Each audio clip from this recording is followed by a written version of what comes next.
Esta conferência será gravada agora. Primeiramente, eu gostaria de agradecer novamente, né, Arthur, Rafa, Vera, tô vendo que a Madeleine já está aí também com a gente, que são do IBREI. Mais uma vez, obrigada. Para quem ainda não me conhece, fazendo essa introduçãozinha, mas eu sou a Suyara, responsável pelo Departamento de Negócios Internacionais, junto com o Rafael, que é o outro coordenador também, Rafael Pugliese, xará do nosso Rafael Bernardi aí. A Isabela trabalha conosco. Somos responsáveis pelo Departamento Internacional da ACIF, que é a Associação do Comércio e Indústria aqui da cidade de Franca. Associação esta com 70 anos de existência aí no mercado e que tem como objetivo esse fomento das empresas, não só comerciais, como muitas vezes parece que é o papel de uma associação, mas também das indústrias. E junto desse compromisso, nós temos aí como um grande parceiro o IBREI, que vem nos acompanhando a várias iniciativas, né? Então, temos hoje aqui com a gente o Arthur Martinho, vice-presidente internacional do IBREI, o Rafael Bernardi, que é diretor de relações, desculpa, Rafa, diretor de relações empresariais, né? Governamentais, perdão. E a Vera, presidente da Comissão da Indústria Têxtil, dentro do IBREI. Rafa, desculpa, Arthur, eu passo a palavra aí para você, antes do Rafa, que vai fazer esse bate-bola com a Vera. Hoje nosso formato vai ser um pouquinho diferente do que tem sido, que nós temos sempre feito apresentações. Hoje a gente vai fazer muito mais aberto, num formato de bate-papo mesmo, né? Trazendo informações. A Vera já traz muita bagagem do mercado têxtil, do mercado de moda, o Rafa do varejo, o Arthur do internacional, então vai ser uma troca bem legal. Arthur, por favor, te passo a palavra aí para a introdução em nome do IBREI. Valeu, Ciara. Valeu, Rafa. O Rafa já está online já também? Ou não? Rafa ainda não. Ele está finalizando uma reunião, mas daqui a pouquinho ele está aí. Perfeito. Queria agradecer a CIF, em nome da Ciara. Acho que é muito importante essa iniciativa que a gente está aí finalizando, né? Finalizando de uma maneira assim muito especial. Eu acho que é o momento da gente conversar a respeito de toda essa modificação, né, que está tendo. A gente já falou sobre varejo, a gente já falou sobre a área internacional, já falou questão tributária, a gente já viu todas essas mudanças, agora entrando um pouco mais nessa especificidade da Vera e do Rafa. Eu acho que a gente tem aí um caminho muito, muito bacana a seguir.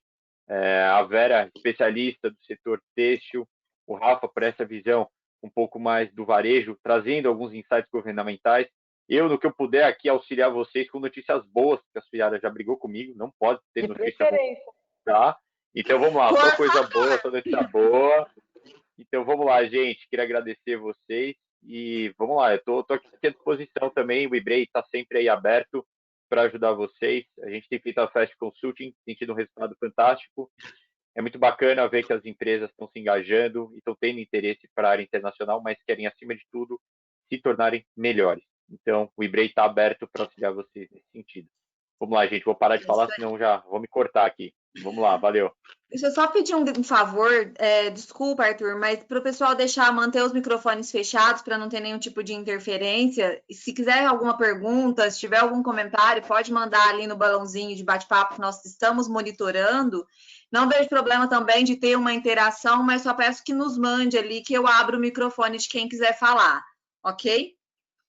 Então vamos lá, Vera, que está trazendo aí um tema super interessante de planejamento estratégico para preparação do que está por vir, né? Não adianta a gente deixar para começar a se preparar daqui a pouco. Então, por favor, Vera, tá com você. Bom, primeiramente, super obrigada pelo convite. No IBREI, eu tenho muito interesse já desde antes desse período de pandemia em colocar o olhar de internacionalização de empresa nacional da área têxtil para outros mercados.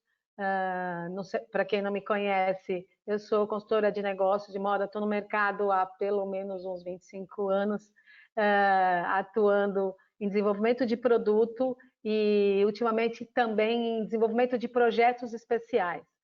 Trabalhei por muito tempo em private label, então transitando e conhecendo todo esse universo comércio, varejo, marca, força, branding digital, a gente vai juntando as expertises e entendendo o mercado, fazendo uma análise de quem é o consumidor, como é esse consumidor, como isso acontece.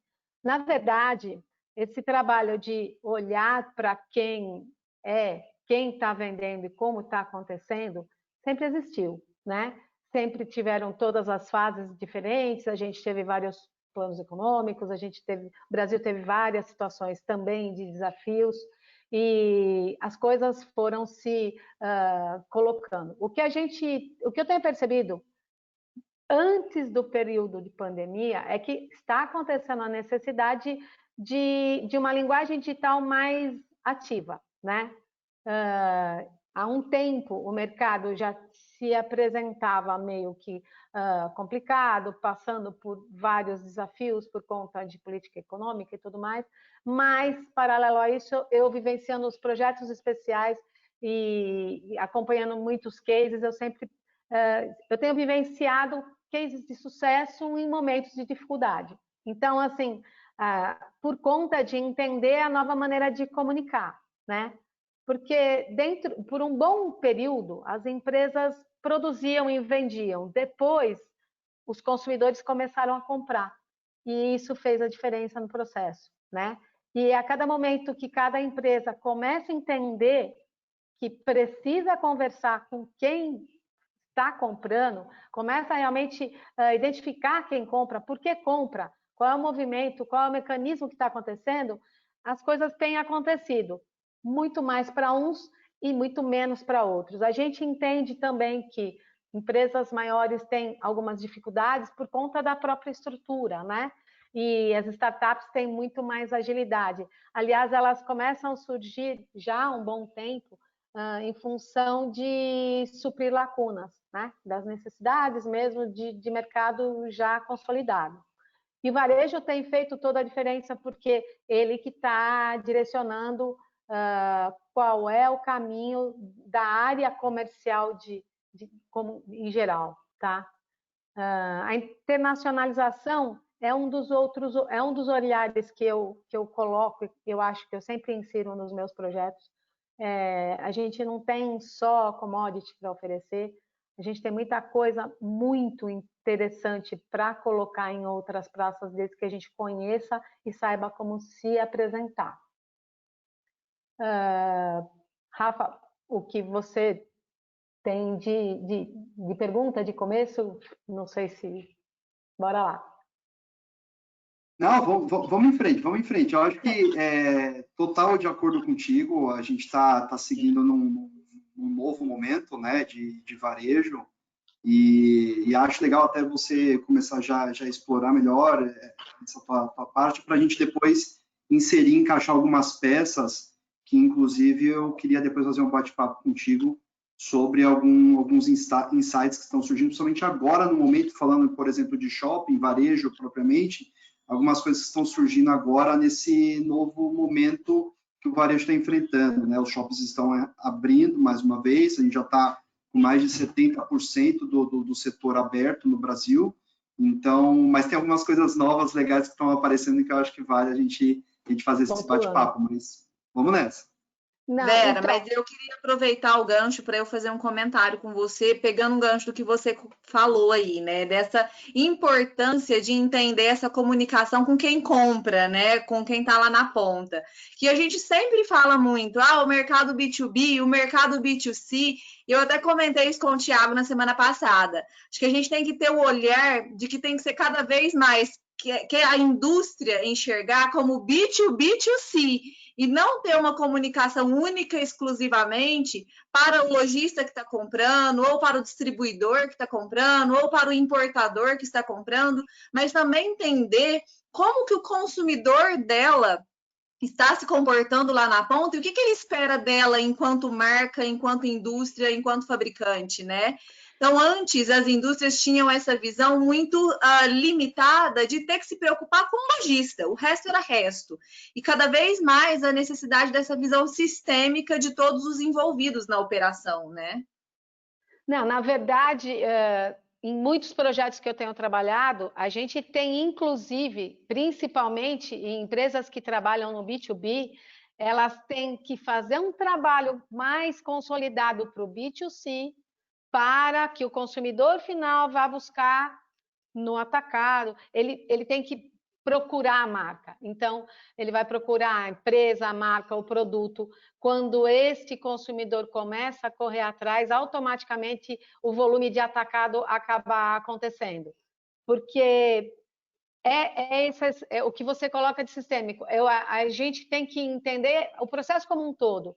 No primeiro momento, a gente só era exatamente isso, fabricava e vendia, o distribuidor que vai correr atrás de quem é a loja, vai se apresentar para a loja, ele vai ver quem é que, por diversos motivos, às vezes não necessariamente o motivo, qual é o produto, faixa de preço, nem nada. Eram relações, às vezes, é um conhecido, as coisas não eram estabelecidas de uma maneira metodológica, né? Muitas vezes você perguntava para o fabricante, para quem você vende? Eu vendo para aquela loja que há muito tempo eu já vendia. E aí não, assim, mas dessa vez a coleção não deu certo. Mas você entendeu por quê? Não sei, eu acho que eu sou caro. As pessoas não conseguem identificar direitinho qual é a sua vulnerabilidade, né? O que aconteceu com as marcas startups e com os projetos que eu acho que são mais bem-sucedidos? Começa diretamente com foco. Começa a fazer. Eu vou fazer uma determinada blusa para um determinado tipo de consumidor. Eu vou exatamente ali. E ali, em pouco tempo, cresce e começa a dividir espaço de igual para igual com marca, com gente já estabelecida há muito tempo, né? Pelo simples fato de entender para quem vende, né? É um elementar. Posso só fazer uma perguntinha para ti, Vera? Que acho que agora é um ponto bem sensível, né? E fazendo um wrap-up de tudo que a Suyara comentou e etc. Claro, a gente sabe que é muito importante o industrial, né? A fábrica, aquele que está produzindo o produto, que ele entenda um pouco do comportamento do consumidor, que ele entenda para quem ele está vendendo. Nesse novo cenário que a gente está vivendo, né, de muitas mudanças, onde eu, em particular, acho que o físico ele não vai sumir, porém ele vai ser um físico diferente, né? A gente está vendo que vai ser um físico diferenciado, mas na tua leitura, na tua expertise, principalmente em se tratando da área têxtil, como que as empresas poderiam, e se realmente no têxtil faz muito sentido, aí é uma pergunta, faz muito sentido que a empresa continue buscando e focando naquilo que o consumidor daquele produto realmente quer, daquilo que ele realmente precisa, ainda assim é necessário que para a indústria de vestuário que se procure novas tendências, que se procure diversificar o produto? É necessário que a gente faça isso? Vera, deixa eu complementar uma coisa antes de você responder. Estenda o vestuário para o calçado, por favor. Sim. Nós temos muitos calçadistas aqui, então estenda a resposta vestuário barra calçado. Eu acho que é a cadeia como um todo. Eu acho que é de total importância e sempre foi, tá? Eu vejo isso de uma forma muito clara e trabalho isso, é o que eu falo. Muita coisa do que está acontecendo agora está sendo só evidenciada, mas pré-pandemia, com todas as coisas que você não entende porque um sucumbe e outro está lá com até muito menos preparo e acontece, é justamente por isso, é entender. Eu falo assim, quem fornece matéria-prima, tanto importado quanto quem fabrica matéria-prima base de insumo, tanto para calçado, para bolsa, para roupa, para tudo. Se não entender essa linguagem, não chega, não atende do jeito que precisa, né? Qual é o comportamento? Por que quer comprar aquilo? Não só o preço, o produto, olha, preciso de uma matéria-prima mais barata porque o meu produto é mais barato. O que é custo? O que é custo-benefício? Entender, inclusive, que o que a gente estava passando há um período atrás, eu acho que isso vai ser positivo, quem é que fornece para mim, como é que ele fornece, ele só é barato, mas ele é muito predatório, vale a pena comprar do predatório? Quando a gente começa a colocar esse tipo de conscientização para o consumidor final, isso começa a fazer diferença, inclusive, para quem é fabricante. Eu já trabalhei em muitas coisas, muitos projetos. Eu tenho um curso na FAP que eu chamo Moda como Negócio. Eu costumo brincar que eu chamo o pessoal para entrar no planeta Terra, porque assim tem que entender mesmo. Tem tecelagem, tem apresentação de lançamento de tecido e padronagem. Qual é o público? Atende? Gosta? Quer? Por que gosta? Né? E quanto mais você entende o que gosta, mais você consegue estimular a venda, né? Precisa ter esse cross. As coisas não ficam só em planilhas. O consumidor, ele já faz um bom tempo que ele tem ditado as regras, um comportamento, a necessidade de novidade. Então, tudo isso tem que dar subsídio para a fábrica poder estar preparada para atender. A gente sabe que a gente não tem, na questão de matéria-prima base, eu digo, insumos para fazer acessórios, que muitos deles são importados, né? A criação e desenvolvimento de novos itens é uma coisa que depende de tempo e investimento, né? A gente, se for falar de detalhes, o próprio ID das peças, o ferramental, tudo isso é um tempo e investimento que você não pode queimar assim no achismo, né? E isso não é agora, isso sempre foi muito necessário. Eu vejo muito essa importância e tem que se alinhar tanto com relação à maneira de comunicar, como com preço, custo, timing. O fabricante de base, ele tem um timing muito mais rígido do que o confeccionista e o fabricante de manufatura. Mas qual é o período que isso acontece? Em quanto tempo isso precisa acontecer para estar lá na ponta? Só entendendo a cadeia como um todo que o processo pode ser bem sucedido. Ô Vera, vamos pegar um exemplo aqui, né, da indústria do calçado. A gente vem escutando bastante, já há um certo tempo, a questão que envolve a experiência do consumidor, né? Por mais que a gente passe por um momento atual de isolamento social, que a gente não consegue ter aglomeração de pessoas por inúmeros motivos, etc., me parece que a experiência ela continuará fazendo parte do varejo em si, né? Sim.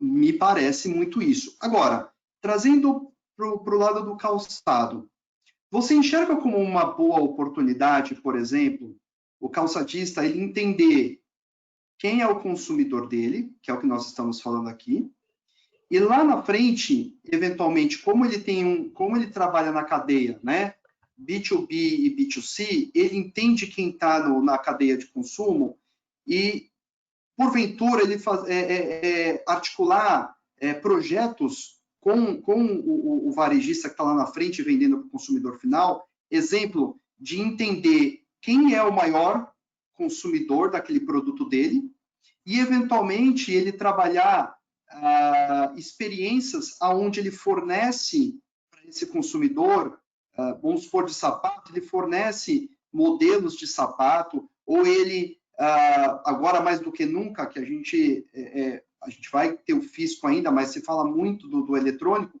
eventualmente ele tem um showroom dele, onde as pessoas possam usar os sapatos, experimentar, ver o que faz sentido para ele. Será que, aí vem a pergunta, é uma tendência para os próximos passos para o mercado de varejo? Faz sentido a gente ter um showroom hoje e trabalhar forte uma marca via mercado eletrônico? Você acha que faz sentido hoje migrar para isso? Ou ainda assim faz sentido termos, além, claro, de um eventual showroom, mas ainda termos lojas físicas espalhadas aí em shoppings, em comércio de rua e etc. Eu vejo a experiência física necessária sempre, tá? Inclusive, nos projetos que a gente trabalha, que eu tenho vivenciado e tenho acompanhado outros cases, inclusive, que são basicamente digitais, a gente sempre direciona, e é um fato natural acontecer da marca ou de existir um espaço físico para que tenha esse contato, tá? Ele começa tanto por fidelizar, pela proximidade, como para ter a experiência realmente do produto, né? Conforto, qualidade, a parte de calçados, principalmente, conforto é tudo, né? Você sentir que o produto está adequado para o teu tipo físico e tudo mais. Então, não tem muito não tem uma ruptura, sabe? Só digital ou só físico. O físico sempre existiu, precisou conhecer e agora está entrando para um universo digital. Mas os dois precisam estar juntos, porque uma boa proximidade também fideliza cliente, né? Então, a gente não precisa exatamente ter uma estrutura física própria, a gente já tem hoje vários formatos de collabs, né? Então, um lugar... Você precisa de uma estrutura? Talvez não, hoje tudo enxuto, todo mundo pensando em formatos que não sejam, que não onerem, collab com o pessoal do vestuário e vice-versa, um trabalhando em prol do outro, porque a gente tem o que mais vende hoje para o consumidor digital, e sempre foi assim, o look. O look não é só o sapato, não é só a bolsa, o look é o look, né? O look é a experiência. Então, por que a gente tem todo esse resultado positivo de vários influencers que já tem um bom tempo que acontece o look do dia? Look. Então, por conta disso, a gente consegue vários collabs. Vai de a gente entender quais os caminhos. Espaço físico, experiência física, sempre vai ter o seu espaço. Ele não vai perder espaço. Ele vai só se agregar, ele vai só se unir, eu acho. Não tem como. O vestuário é a mesma coisa, a experiência física do toque, né? Do tecido. É a mesma coisa, a funcionalidade. Eu vejo funcionalidade um dos motivos que mais fidelizam clientes em qualquer segmento. Então, no calçado a gente tem o conforto, em bolsa é funcionalidade. Tem o tipo de mulher que prefere um tipo de bolsa, que tem um tipo de zíper, uma bolsinha. Tem muita coisa que é comprado pela necessidade e outras pela funcionalidade. Então, se você entende isso tudo, você consegue fazer esse cross, né? Eu acho que essa integração é um momento de se intensificar, porque ela já existia, né? Já tem um bom tempo que isso já existia. Não para todo mundo. É que está todo mundo saindo da zona de conforto agora. Muitas pessoas já sabiam que isso existia, mas eu estou andando, está indo bem. Melhorando, eu invisto nisso também. E agora não, né? Todo mundo zerado, fala, peraí, deixa eu parar, deixa eu pegar aquilo que está na gaveta, vamos ver se mexendo nesse sentido, eu consigo fazer acontecer de uma outra forma, né? Vamos ver se eu colocando uma linha nova. Uma coisa que é super importante, entender o que melhor vende e o que melhor rentabiliza, porque tem produto que você coloca no mercado, tem muito trabalho dentro do processo e não rentabiliza. Tem produto que você nem percebe que ele entrou e já vendeu e nem deu muito valor para aquilo, e ele é o melhor produto comercialmente falando. Ninguém olha muito isso, vai tudo muito por inércia. A gente tem um timing, teoricamente, a grande maioria não cumpre exatamente todos o período que tem que se cumprir, o período de planejamento, o período de desenvolvimento, para depois passar pelo período de processo produtivo. Está todo mundo pedindo sempre tudo para ontem, nem sempre sai tão legal, né? Mas no fim vai acontecendo, vendeu. Período de vendas ótimas, ótimo, ninguém vê, ninguém percebeu que tem defeito, agora tudo alinhado, vamos repensar e vamos colocar isso em sincronia, em sintonia, né? Perfeito. Vera, deixa eu aproveitar também te fazer uma pergunta, acho que tanto para você quanto para o Rafa, e acho que cruza bem as áreas de vocês. Estava vendo uma pesquisa essa semana, inclusive eu vi hoje, mais cedo, que a Opinion Box fez e foi liberada através da Startse, falando sobre tendências que foram adquiridas durante esse período de pandemia e que devem permanecer no pós-pandemia, né? E uma delas é o home office, que 46% dos entrevistados sinalizam que permanecerão neste formato mesmo depois que tudo retomar. Como que vocês veem o impacto disso para o varejo, para o consumo, especialmente de moda, calçado? Porque aquela pessoa que comprava sapato para ir trabalhar, para ir para uma reunião presencial, às vezes o perfil de consumo dela vai ser outro, né? Como que vocês veem esse impacto do pós-crise no consumo no varejo? Eu já estou vendo agora em readequação de produto, tá? Então, tem um segmento que está em super alta no momento, que é a malharia, tá? Mas não é a malharia pijama básico, porque embora fique em casa, todo mundo tem acorda, se arruma e tudo mais. Mas às vezes as peças em tecido plano, que são aquelas coisas mais estruturadas, não estão tão em alta, né? A gente nunca vendeu tanto no momento mesmo, é real, tá?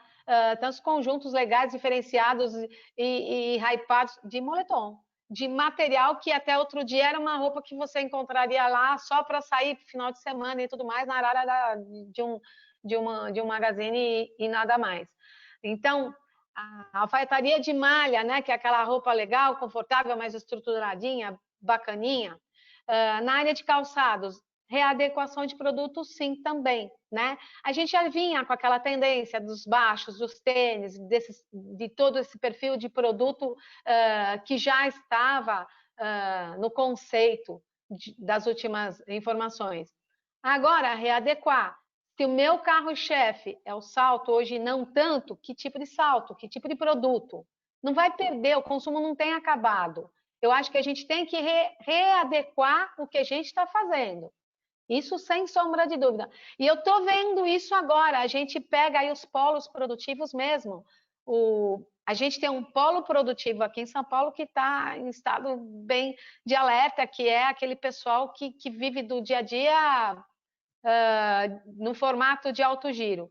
Mas a gente pega o polo de fabricantes que trabalham já para marcas que têm uma boa linguagem digital, que não parou e muito pelo contrário aumentou o fluxo de compra, que virou a chave, né? Se você fabrica, você tem que só verificar o que é melhor para fabricar e ter agilidade e metodologia para fazer isso com eficiência, né?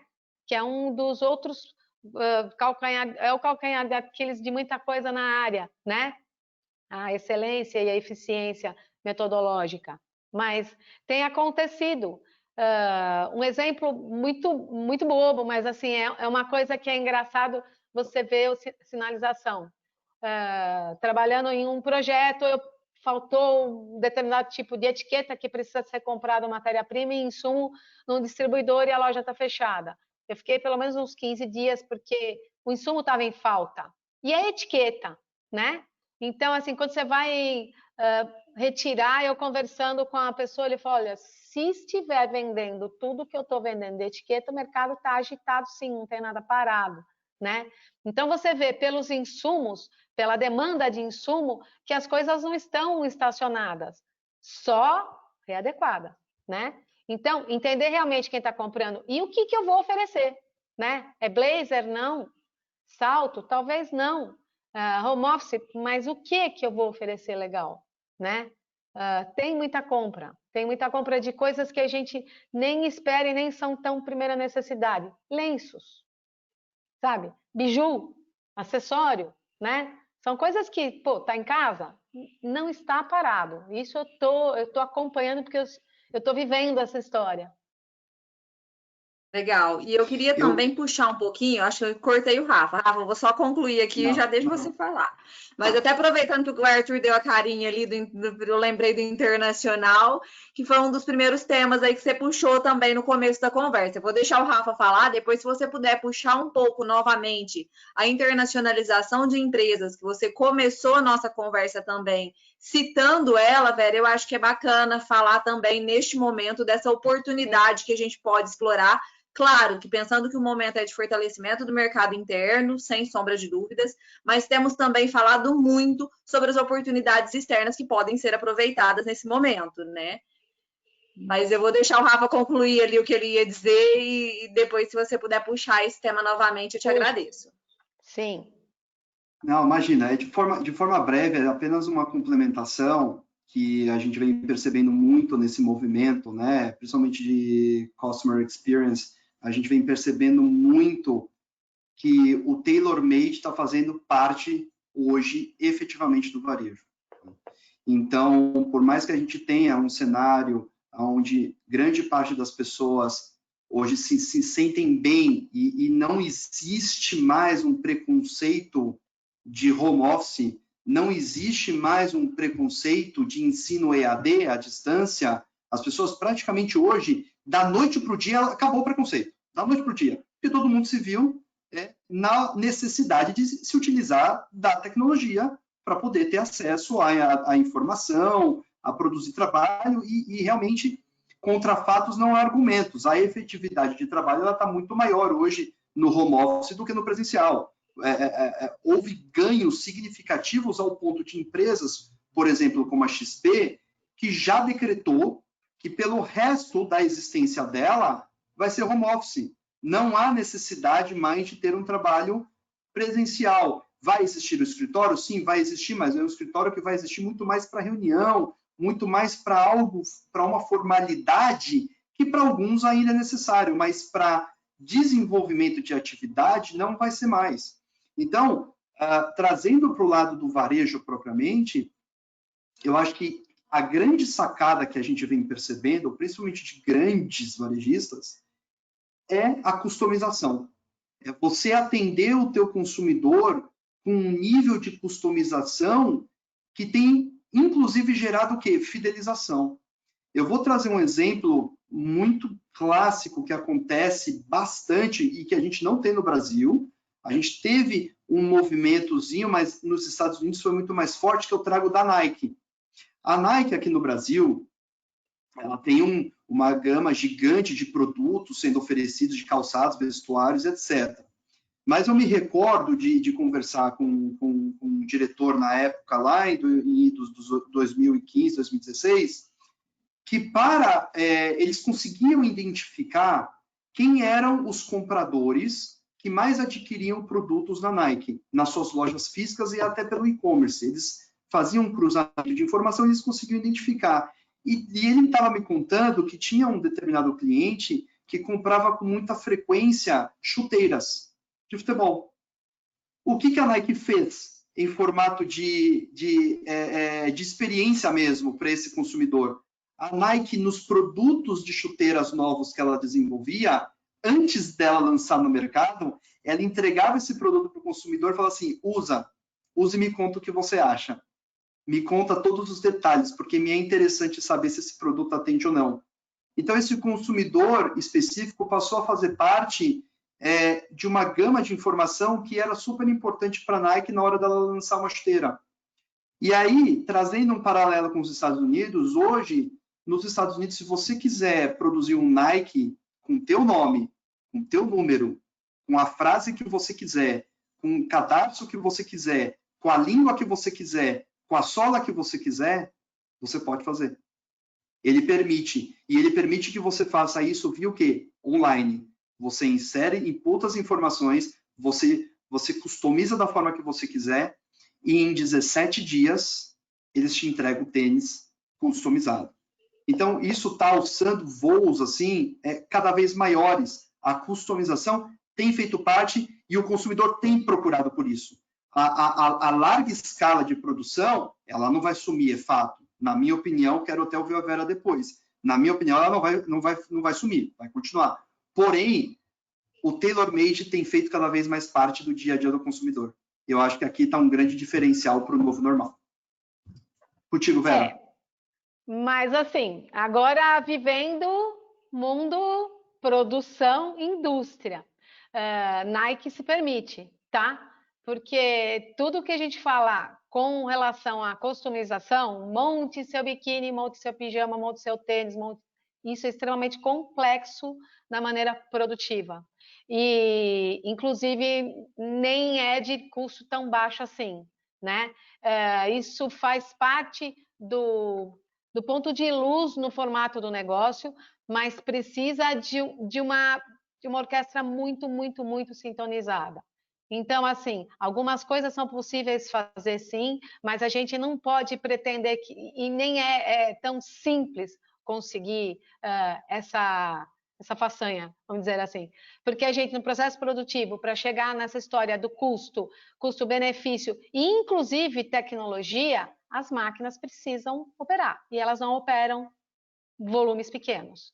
Então, assim, customizar, encontrar alguma coisa dentro da sua linha de produto que seja viável. Eu conheço uma marca que tem muitos seguidores, ela é uma marca de bolsa que ela conseguiu fazer uma boa experiência com a cliente, ela vende a bolsa personalizada. Então, tem a plaquinha, ela grava, a cliente coloca, ela recebe, a cliente recebe. Mas são algumas coisas que são possíveis fazer. Nem todas, né? Nem todo mundo tem toda essa estrutura que uma Nike tem. E isso realmente gera conceito, mas não gera receita muitas vezes, né? Então, uma coisa alavanca a outra. Eu acho isso muito interessante. É o ideal dos mundos, mas não é nem sempre é o melhor dos mundos, né? A gente começa a conversar numa história meio que perfumaria, né? Então, quando a gente está falando de indústria, a indústria precisa de quantidade, ela vai sempre precisar, ela vai sempre ter o seu nicho de ponta para chamar a atenção e está todo mundo hypando por conta disso. A gente tem Gucci, Adidas, muitas collabs e marcas ali, tudo bem. Isso nem sempre monetiza, né? Mas vai gerar uma história, vai fazer barulho e vai fazer as pessoas se interessarem por, tá? Esse é meu olhar de vivência à indústria, tanto têxtil quanto calçado. A rotina é muito mais intensa, né? E a gente precisa arrumar um jeito de fazer isso acontecer. Não é ideal para muita gente e às vezes não é viável para muita gente também. Mas é um ponto de luz. Tem muito cliente gostando da história. Às vezes pequenas coisas, como eu falei, a plaquinha de uma bolsa, né? Um tag de uma peça, uma experiência que o produto esteja mais próximo do consumidor, que não seja só no formato, embalagem, entrega e acabou, né? Ou cabide quando é rede de magazine. Agora, puxando o assunto da internacionalização. No momento, a gente sempre pensa em internacionalizar, no primeiro momento já se pensa numa empresa grande, de porte grande, com muitos recursos, e isso vai fazer a diferença, então quando eu crescer eu vou. Eu já tenho experiências e conheço bastante gente aí que nem é tão grande assim, muito pelo contrário, e já está indo, né? E às vezes nem existe quase mais aqui. E isso é muito interessante.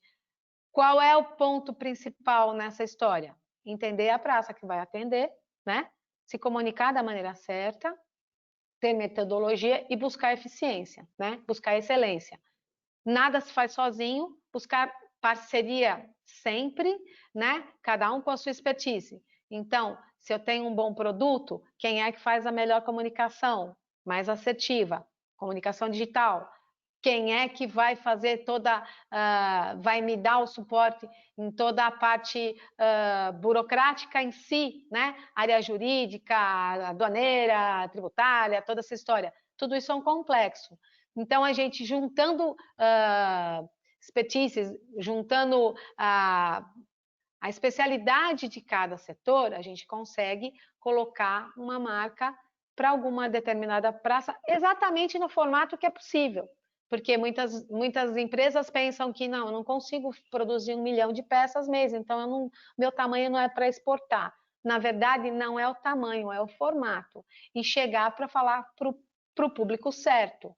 Óbvio que a operação internacional, ela não comporta coisas muito, muito pequenas, porque ela nos paga, né? Mas, por outro lado, se você conhece e começa a fazer uma introdução gradativa na praça, que você entende atender, ela é muito saudável e, sem sombra de dúvida, muito interessante para o crescimento dos negócios, né? Mas a metodologia é muito importante. Muitas pessoas pensam que para internacionalizar, encontrar um bom parceiro lá, vou mandar um mostruário, vou mandar uma tabela de preços e ali acabou. E não é isso. É uma história a ser construída. É uma história que tem que ser construída detalhe por detalhe. Do pensamento do produto ou da adequação do produto até como eu vou conversar, né? Porque nem sempre que eu tenho no meu estoque, na minha coleção, na minha galeria, é uma coisa que vai ser exatamente replicada para aquele mercado, né? Se a gente fala no vestuário, é vestibilidade mesmo, né? Modelagem, shape, fitting, modo de consumo mesmo, calçado, mesma coisa, né? O gosto, inclusive, por coloração e o qual... porque a gente tem uma linguagem comportamental muito interligada hoje em dia. É óbvio que a gente sabe que tem marcas incríveis em qualquer parte do mundo e consumidas em qualquer parte do mundo, mas ela sempre tem a pitada de adequação, né? Então, tendo esse olhar que a coisa não é mágica, é construída, essa construção tem etapas, essa construção precisa de bons parceiros, aí a gente tem um caminho muito interessante, porque a gente sempre tem coisas muito legais e a gente não consegue, eu acho que o Brasil não trabalha muito bem, a nossa área não trabalha, nem sempre trabalha muito bem como deveria, externalizando o que a gente tem de melhor para apresentar.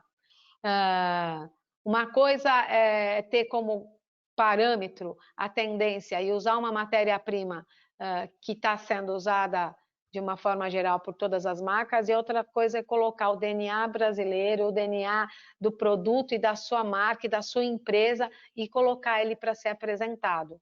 Faz toda a diferença. As sutilezas fazem diferença, né? Então, quando a gente tem esse olhar em produto e esse olhar no formato de negócio, a gente tem ótimas possibilidades, porque o mercado existe aí e já acontece para muita gente, que muita gente nem sabe que isso já acontece.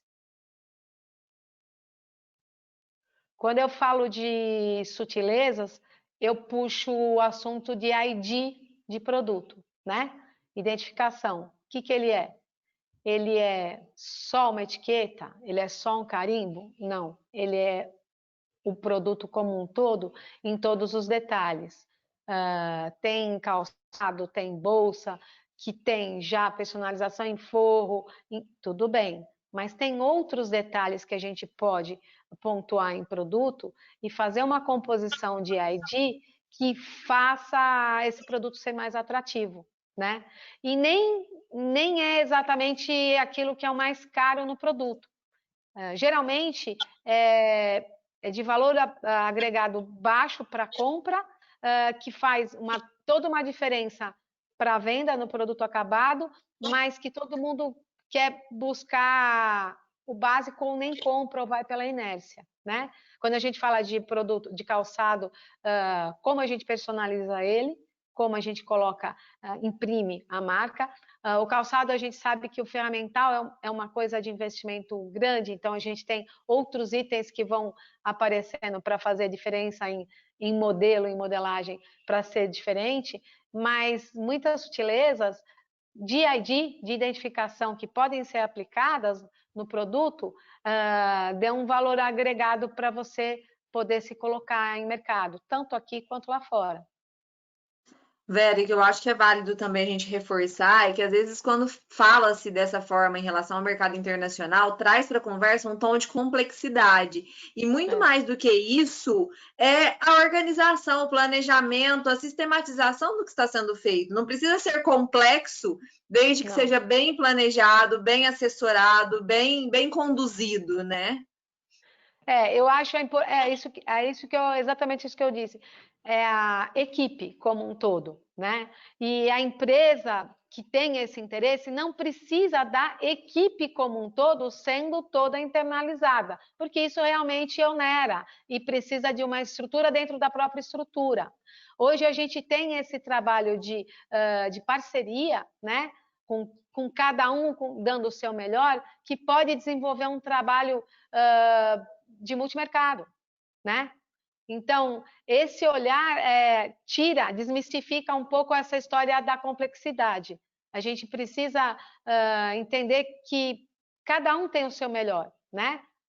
Cada escritório, cada profissional, e quanto mais se aprofunda no estudo de mercado e tudo mais, dá para interagir. Então, estudando o mercado, vai desenvolver e vai poder lapidar o olhar do produto, que vai poder apresentar de uma forma melhor. Não é necessário uma estrutura macro, tendo tudo isso embaixo de um mesmo guarda-chuva, para que isso aconteça, né? Isso já é uma coisa meio que de passado, né? O passado precisava muito, a empresa tinha que ser muito grande em tudo, né?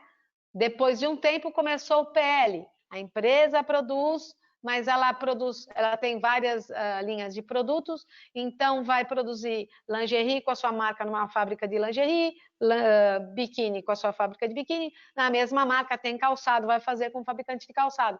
Não é necessário ter tudo isso. A internacionalização é a mesma coisa. Você não precisa ter tudo isso e todos esses profissionais, mas você pode contar com bons profissionais no mercado e em projetos que façam isso acontecer. É uma das coisas que a gente já está começando a desenhar aqui com vocês, eu, pelo menos, com os meus projetos do meu próprio estúdio, né? Mas, assim, isso é uma coisa que a gente tem, é uma tendência de crescimento.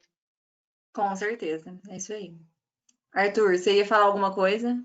Não, eu queria colocar para vocês, já que falaram que eu não poderia dar notícias ruins, eu vou trazer para vocês... Ainda bem que você tá seguindo a regra, viu, Arthur? Se quiserem, eu tenho notícias também, mas eu tenho uma, acho que é interessante, acho que é curioso a gente ver.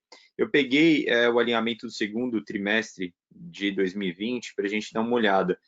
E é uma coisa que é muito interessante, quando você vai ver a retração do produto interno bruto dos Estados Unidos, por exemplo, está se estimando a 5,8%.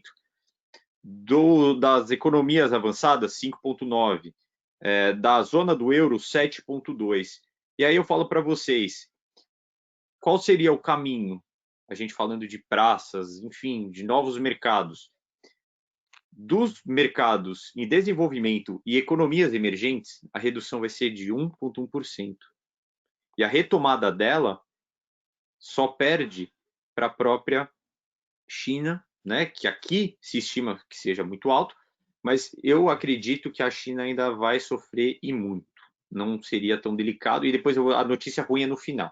Então, o que eu falo para vocês, as economias em desenvolvimento, as economias dos países que, naturalmente, a gente só consegue ver em outra notícia, ou até mesmo quando você olha no Globo, fala, o que esse lugar faz? Sim, são mercados que estão ficando mais robustos e é, sim, uma oportunidade para o mercado. A gente pode falar do setor calçadista, que é uma entrada, assim, perfeita. Óbvio que aí a gente entra em outro assunto, como você vai valorizar o teu produto, agregar valor, ter um produto mais preparado para o mercado. Mas são mercados competitivos, são mercados que estão abrindo oportunidade. Aí a gente vai numa outra parada. Será que é o momento da gente sair da nossa caixinha, da nossa zona de conforto? Eu falo para vocês, com esses números, eu acho que não tem mais nada que eu possa dizer, a não ser mude bastante, comece a pensar um pouco mais no mundo na sua amplitude, não somente em um ou outro player. E aí eu volto, por que você falou isso da China? Eu vou falar para vocês. A gente está no momento, que eu não sei se vocês viram hoje, nós tivemos, infelizmente, morte de 20 soldados indianos e 40 soldados chineses na fronteira, né, entre os dois países. Ou seja, seria um prenúncio de uma guerra? Não sei. A única coisa que eu sei é que o clima está ficando muito tenso. Ainda mais que a gente está passando por um momento Covid, né? Perguntas ainda ficam muito em branco, né? A gente não sabe o que está acontecendo, como veio, como vai ficar. A certeza vão ter sanções econômicas, isso é fato, Fora o fato de sanções sanitárias. E o que eu deixo para vocês, será que é legal você depender de um fornecedor, você depender de um mercado passando neste momento? Eu não estou falando para vocês, da mesma forma que a Vera bem disse, a questão do digital e você manter a tua loja física e tudo mais, você ter o equilíbrio, eu coloco isso para o mercado internacional. O que eu quero colocar para vocês, não adianta você simplesmente falar, não, a China eu não quero mais relacionamento, isso. Não vamos ser radical. Eu acho que radicalização é muito ruim. Mas saiba entender que o mundo tem outras oportunidades e abrir um pouco mais a sua cabeça. A China está passando por essa situação, outros países também estão envolvidos nisso. Por que não? Justamente nessa tendência, países em desenvolvimento, países emergentes. Eu acho que esse é o melhor caminho para a tua empresa, independente do setor. Entenda quem são os seus fornecedores e como você pode estar preparado. A gente não sabe ainda ao certo o que vai acontecer. A única coisa que a gente sabe é o que a gente achava que era o certo foi modificado. É só isso que eu tenho para dizer. Desculpa se foram notícias ruins. Eu tentei trazer um pouco de notícia boa, vai um pouco de otimismo. A gente sabe que o mercado vai voltar. Então é só para essa mudança. É a famosa line of actual control que existe ali entre China e que é longa, essa briga eterna deles, né? Que é a maior fronteira entre Índia e China, uma briga eterna. E agora você tem esse falar de novo normal, né? Porque novo normal é basicamente tudo que a gente já sabia que ia acontecer e a gente colocou não numa gaveta, a gente jogou no depósito e falou, vamos lá, um dia se der certo, beleza, vamos lá, a gente até faz. Né? Agora a gente é obrigado a fazer isso para a gente conseguir ver outras formas, né? Não só de sobrevivência, mas da gente conseguir manter o nosso negócio, os empregos e as famílias que estão em volta. A gente não pode esquecer disso, não é só uma empresa, né? São várias famílias em volta, são várias cadeias que estão envolvidas, né? A gente tem alguns estereótipos para mercado internacional, né? Então, algumas coisas vendem super bem. Cachaça, né? Que é muito bem vista no mercado internacional. A gente tem o super case aí da Havaianas, né? E toda a linha praia, resort, vacation e afins, tá? E o que a gente tem de forte, o nosso colorido, a brasilidade sem ser óbvia e sem ser banal, e sempre foi muito bem aceito. Algumas outras coisas, a gente tem a linha fitness muito bem aceita, tá? A parte de esportiva, tudo bem. Coloração, todas as particularidades. Por que não pensar em produtos complementares aos segmentos que já vão bem lá, para poder fazer um trabalho sequencial? A gente não precisa vender um tipo de chinelo no mundo inteiro só e ser sucesso internacional, né? Que tipo de produto eu vou colocar? Linha praia vai bem? Quem é que vai bem? O que ele vende? O que se vende além de um biquíni, uma saia, uma saída de praia? São os acessórios? Eu faço os acessórios. Que tipo de acessório eu vou fazer? Como que eu posso me colocar? Criar produto em cima daquilo que você já sabe fazer, né? Qual é o nosso maior estereótipo? Vivência internacional um tempão e tudo mais, e trabalhando no fashion. Uma das coisas que a gente sabe é que, por muito tempo, né, explora-se menos a criatividade e mais o clone. Então, daí não é tão legal a gente apresentar aquilo que já se apresenta lá fora. E nem sempre da melhor maneira, né? Porque tecnologia e tudo mais não consegue ser feito. Mas por que a gente não pode explorar o nosso melhor, né? A gente fala muito em sustentabilidade, mas pensa que só existe algodão para fazer o sustentável. A gente fala muito em acessórios e tudo mais, mas pensa na semente do açaí, mas a gente tem tantas outras coisas para colocar num acessório de um produto que tem a brasilidade e que pode ir lá para fora com um olhar único, né? A gente está vendo aí um bom movimento de peles especiais, né, de cativeiro, não predatório, para fazer determinados itens, bolsas, calçados e tudo mais. São coisas interessantes, mas se você usar matéria-prima base que não sejam essas, que são mais, às vezes, de difícil acesso, como que eu vou colocar uma alça da minha bolsa? Então, a gente vê algumas coisas, alguns elementos legais que nós temos no nosso país que a gente poderia transformar sem virar uma caricatura, que pode ser um produto que vai para fora com um mercado que já é bem aceito, e dali ganhando espaço, né? É o olhar de cada um. não artesanal, não aquela coisa muito... Porque a gente está falando em processo produtivo e isso está falando de indústria. Mas tem algumas pitadas que a gente coloca em qualquer produto. Assim, rapidamente falando, vem ideia de 4, 5... E daí acontece, né? Acontece que você cria uma história, cria um conceito, embala esse conceito nesse formato e começa a apresentar, né?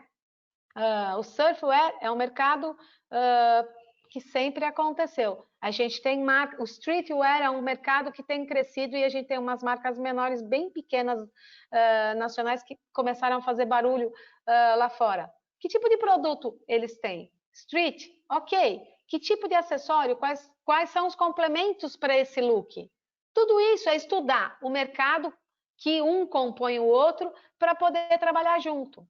Essas possibilidades nunca aconteceram por um bom tempo, porque cada um vai sozinho, cada um vai no seu universo, eu faço, abri espaço, estou sozinha e acabou. Então, se você consegue colocar isso num conjunto, a gente consegue abrir mercado. Eu acho que não é impossível, é realmente uma maneira de olhar. Eu vejo isso, eu sou super visionária nisso, adoro, eu acho que a gente tem bastante possibilidade para isso. Perfeito, é isso aí, né, Vera? É a gente saber aproveitar bem as ferramentas que a gente tem dentro de casa, muitas vezes, né? E não faz o uso completo, não otimiza tudo aquilo que pode ser feito, né?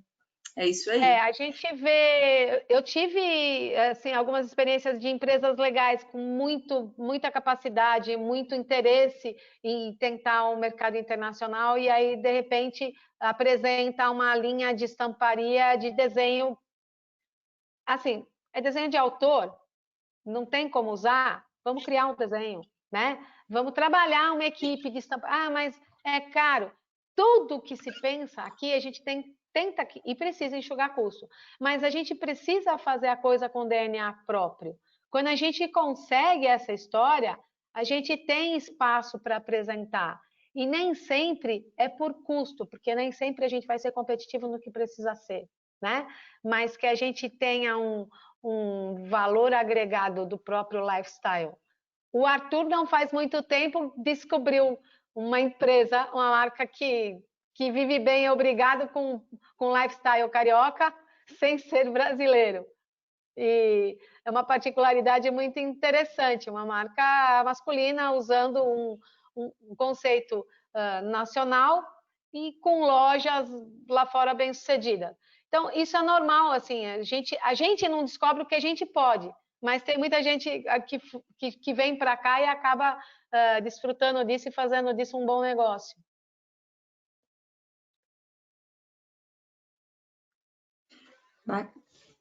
Oi, Arthur. Oi? Perdão, cortou? Deu uma travada aqui. Eu ia fazer uma consideração aí, Arthur, pode seguir. Não, eu só ia fazer uma coisa a respeito da marca Frescobol Carioca, foi uma vergonha, tá? Vou ser bem sincero. Eu chegar em Londres todo feliz, é engraçado porque até mesmo a própria atendente era carioca. Ela falava, não, porque a marca é brasileira e tudo mais. Aí eu liguei para a Vera e falei, Vera, será que é brasileiro? Você conhece o pessoal? Eu falei, putz, eu não vi. Aí depois, foi o que? Acho que foi semana depois, a gente vai ver uma notícia que é um grupo britânico que está fazendo esse investimento. O Brasil vende muito lá fora. Independente do setor, se você está falando do setor calçadista, você trazer um pouco dessa movimentação que você tem no setor alinhado ao Brasil é um diferencial gigantesco. Posso dar um exemplo? Eu não sei se a Vera vai concordar comigo, mas, por exemplo, a Osklen, quando teve o começo daquele tênis da Osklen, é uma coisa que eu via isso fora do país e as pessoas, não, porque a Osklen, não sei o quê. Na época ainda do Oscar Metsavá, né? Então, foi uma movimentação que é interessante porque eles olham para o Brasil, porque as pessoas não sabem o que é o Brasil. Esse que é o grande turning point, né? Enfim, são questões aí que acho super interessante a gente colocar, mas acima de tudo, de novo, aproveitar essa movimentação, esse momento que o Brasil está entrando novamente, de alguma forma, no mercado internacional de maneira mais ativa. A gente pode ver isso pelas demandas que a gente tem tido, não só pelo Instituto, olhando o lado institucional, pela minha consultoria, até mesmo conversando com vocês sobre essas demandas. Então, acho que é interessante a gente prestar atenção nessa movimentação. O mercado internacional é para todos. A digitalização está fazendo o quê? Democratizando essa oportunidade para todo mundo. A gente tem que saber aproveitar todos os canais. A gente não pode esquecer que agora até mesmo o WhatsApp está prestando atenção nesse momento de fazer remessa de dinheiro, enfim, comprar produtos, enfim. Ou seja, a gente está entrando no omnichannel, né? Todos os canais estão começando essa articulação e as empresas têm que se adequar a isso, tá? Enfim. O omnichannel já existia, as pessoas, no primeiro momento era bem difícil entender essa história de conversar em todos os canais a mesma coisa, quem eu não sou só uma pessoa na loja e uma outra pessoa em uma plataforma digital. A gente tem essa linearidade de conversa que já precisava. Muita gente já tem se adequado a isso. A gente precisa só manter essa linearidade e apresentar o que a gente tem de melhor para outros mercados. Eu volto a falar, a gente não precisa só vender um tipo de chinelo e tá no mundo. Todo mundo tem um potencial para fazer coisa legal. Tem muito mercado bem aceito se a gente coloca tantos detalhes nossos. Produto Sim. pensado em praça, produto pensado com uma história para contar, né? Que história para contar no mundo a gente tem? Isso, o mundo está muito mais receptivo que a gente mesmo, inclusive no sustentável, né? Tem praças que nem aceitam produto que não tenham nenhum tipo de sustentabilidade. E não é só no sentido ecológico, né? Da história. Então, a gente tem muita coisa para contar no nosso próprio produto, para apresentar, né? Só fazendo um complemento aqui sobre meios de pagamento. Tem uma informaçãozinha aqui que surgiu ontem, e aí eu já estou dando aqui de antemão para vocês.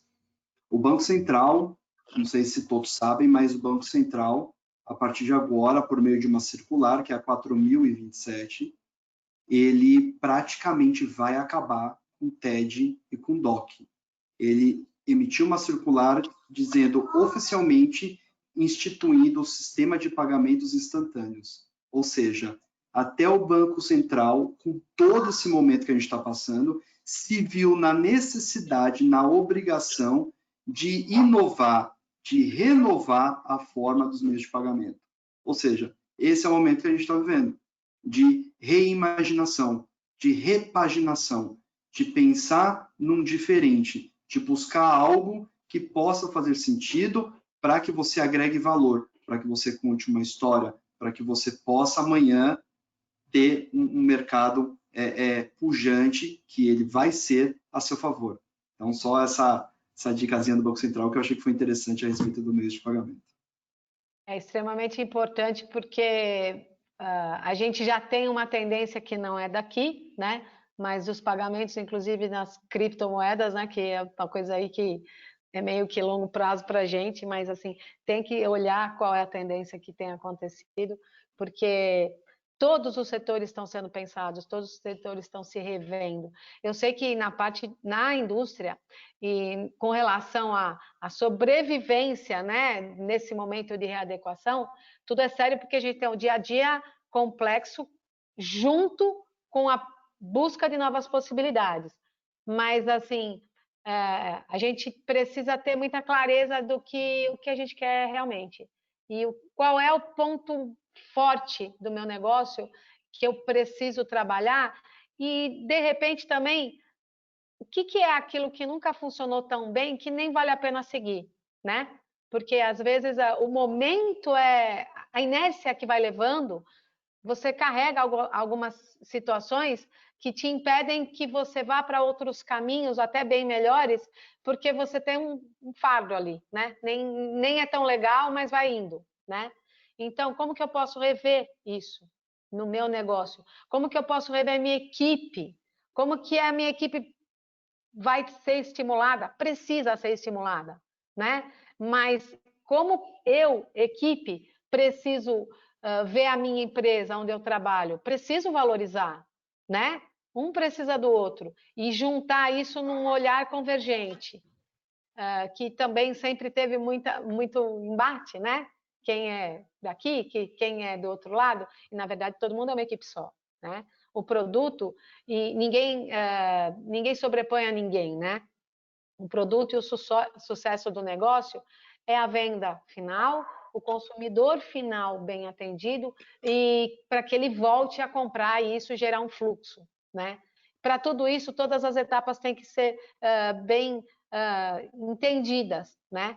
E fazer realmente essa reflexão de empresa mesmo, né? Quem eu posso valorizar? Quem pode crescer? Quem tem interesse em seguir nessa nova fase? É muito de reflexão, né? E qual que é o novo? O novo é o todo dia. O novo é o que a gente já está fazendo agora. O novo já está acontecendo. O novo nem é tão novo assim. O novo é uma construção de adequação, tá? De um rumo diferente, que eu não vou por uma rua, vou por outra. Eu entro agora de máscara num lugar e vou lavar minha mão, vou passar álcool na minha mão, mas eu vou voltar, eu vou continuar comprando um produto. Eu preciso ser bem atendido, mesmo não ouvindo a pessoa falar direitinho, mas precisa ter um treinamento também para isso. Mas é olhar, né? Olhar e acreditar e fazer acontecer. Fazer acontecer começa entendendo o processo como um todo, né? E correndo atrás do seu público-alvo, do seu consumidor, do seu cliente, né? Mimando esse cliente da melhor forma possível. Eu acho que de tudo, né, Vera? A gente já está caminhando para o final aí, para as conclusões. Não sei se você tiver mais alguma consideração a ser feita também, fique à vontade. Mas eu acho que de tudo isso fica também o recado da importância dessa congruência, dessa união, né? Seja ela de pessoas internas, externas, formatos, e a gente entender e parar muitas vezes de se vitimizar e pôr a mão na massa, ó, o novo normal é eu ter que atender de máscara, em vez de eu reclamar, deixa eu pôr a máscara e ir assim mesmo, da melhor forma possível. E não se fazer de vítima diante da situação, e sim fazer disso uma oportunidade para uma reação e uma colheita ainda melhor do que poderia ser. É assim que tem que ser feito, né? Acho que esse é o recado que fica no meio disso tudo. É aproveitar o momento, então, para se reinventar o mais rápido possível, porque as coisas não param para que você se reorganize, né? Exatamente. É muito rápido, né? É muito dinâmico. Então, não dá para perder tempo. A gente precisa pensar no amanhã diuturnamente. Não dá para parar. O varejo é isso. O varejo, ele sempre foi isso. Então, acho que esse é o recado que tem que ficar mesmo. Já está acontecendo, né? A gente vê quem já está se encontrando, que não fazia um determinado produto, já está fazendo outro, que não atendia de uma maneira só, né? Tinha um showroom com um monte e agora atendendo de porta fechada, continua vendendo, continua faturando. Eu já vivencio aqueles que são da área de acessórios mesmo, porque quem vai querer comprar um lenço ficando em casa, trabalhando em Roma, está acontecendo. Quem vai querer consumir calçado mesmo, né? Porque vai ficar em casa. Não é assim que está acontecendo. Está acontecendo consumo. Então, a gente precisa entender isso. E é meio ruim sair da zona de conforto. Eu acho que a pior coisa é essa. É enxergar e falar, puta, isso é legal, mas vai dar trabalho. Vai dar trabalho, sim. Vai dar. A gente tá todo mundo precisando passar por isso. Então, que dê trabalho, mas que me deixe fortalecido, que eu passe por uma situação melhor. Deixa eu buscar informação com outras pessoas. Deixa eu trabalhar em parceria com outros formatos de negócio também, né? Não fabricar Estar e vender aberto, né? daquele maneira binária única, né? Isso tudo está muito aberto. E está tudo muito bom porque está alinhado. Não é, vamos falar, que doida, não é bom. Não é bom. Mas não é bom pela situação que está. Mas é muito ótimo que alinhou. Quem tinha muita possibilidade, quem tem menos possibilidade, está todo mundo de igual para igual, né? E com isso a gente consegue fazer uma história redesenhada. Perfeito, é isso aí, Vera. E eu acho que é isso que fica para a gente também, enquanto profissionais, enquanto entidades, né, essa movimentação de estarmos disponíveis para ajudar as empresas a fazer com que isso aconteça. Então, toda essa nossa disponibilidade é para dar esse input aí para que a coisa caminhe e aconteça da forma mais eficiente, da melhor forma possível, né? Uma observação, talvez se não tivéssemos a pandemia, não estaríamos fazendo tantas ações em parceria, né? O IBREI sempre foi muito intenso com isso. Um dos objetivos do IBREI, já de raiz, é esse mesmo, de buscar parcerias e links, mas talvez nós não teríamos uma interligação tão intensa, né? Quantas conversas já aconteceram nesse sentido, com a intenção de esclarecer, a própria Fast Consulting, que a gente tem proposto, que o Arthur tem participado bastante, tudo isso é maneira de interligação e de novos negócios acontecendo que talvez jamais aconteceriam se a gente estivesse na nossa rotina diária, né? Perfeito, é isso aí. Pessoal, eu gostaria de deixar aberto, se alguém tiver alguma pergunta aí, a gente está realmente caminhando aí para o final. A Vera já vai correr para outra live agora também, né, Vera? Outro bate-papo aí. Só repassando aqui, o Silvio lá da Moroso está participando com a gente, mandou os parabéns aqui, excelente reunião, inclusive já participou do Fast Consulting aí com o Arthur, já está engajado com a gente nessa movimentação. Eu acho que fica aí, se caso alguém tiver alguma consideração, alguma pergunta, se você também quiser concluir, Vera, o seu raciocínio, se tiver algum ponto, fica à vontade. Eu concluo agradecendo de novo por ter participado. Estou sempre à disposição de todos aqueles que precisarem, que tiverem intenção, que quiserem conversar. Fica aí o meu canal aberto, tá? Eu tenho vivido bastante experiências bem positivas, realmente em momentos difíceis, que a gente já vem trazendo um mercado meio atrapalhado, não é de agora, né? Mas eu tenho feito muitos projetos e tenho visto que acontece, fazer acontecer, faz acontecer mesmo. Então, eu agradeço e fico à disposição para quem quiser entrar em contato pelo IBREI e pela CIF também. Perfeito. Rafa, Arthur? Eu diria apenas resiliência, né? Uma palavra muito chave nesse momento, bastante resiliência para nós. Mas, assim, o que é bom, o que vale falar, é que a gente vai sair dessa, e nós estamos saindo. Um dado básico que a gente tem agora, a Bolsa bateu 95 mil pontos hoje. Está voltando, o mercado está voltando. O dólar chegou a recuar, ele deu uma leva subidinha de novo, mas já está recuando. Ou seja, força na peruca, pessoal. Resiliência que nós vamos passar e nós vamos chegar lá de novo. E vamos chegar grande. Grande, diferente e competitivo. É isso que eu espero. Diferente, é essa a palavra. É isso aí. Arthur, tudo certo? Tudo certo. Não, é só agradecer vocês, acho que foi sensacional. E complementando o que o Rafa falou, até fazendo um lobby aí do que a gente conversou na reunião de varejo, não só resiliência, né? É um momento de planejamento e depois disso efetividade. A gente já está chegando nesse plano da efetividade, ou seja, ação. A gente precisa de uma ação competente, diferente, mas como o Rafa falou, a gente está no momento de retomada. Essa retomada vai acontecer, não adianta. Só que, de novo, para vocês, gente, por favor, pensem diferente. Eu acho que é o momento de vocês fazerem algo diferente para a empresa de vocês e para todos os projetos que vocês têm. Vamos pensar fora da casinha e vamos fazer diferente. E contem com o IBREI, o que vocês precisarem. O IBREI e a CIF, a gente está junto aí nessa parceria e é muito bacana. A própria Gi, que estava aqui, a Gislaine da Becasa também, mandou parceira mensagem nossa, também. saiu da live e agora veio para a live da cidade dela. Eu fico muito feliz e a gente está totalmente aberto aí, é um dos parceiros, a gente está expandindo também com outras cidades, o pessoal está perguntando, pedindo ajuda e a gente está aí, aberto para ajudar vocês e vamos em frente, vamos galgar esse caminho internacional que esse que é o momento, a gente está na hora exata para fazer isso. Obrigado. Perfeito, Arthur, obrigada. Só para fechar aqui as mensagens, realmente a Gislaine mandou aqui os parabéns, agradecendo pela oportunidade, pelas atualizações. Nós é quem agradecemos pela participação aí sempre, né?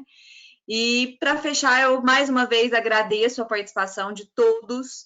Arthur, Vera, Rafael, obrigada pelas exposições. Estendo o agradecimento do Rafael, que ele está ali escondidinho, hoje ele não participou muito aqui com a gente, mas está participando aqui conosco.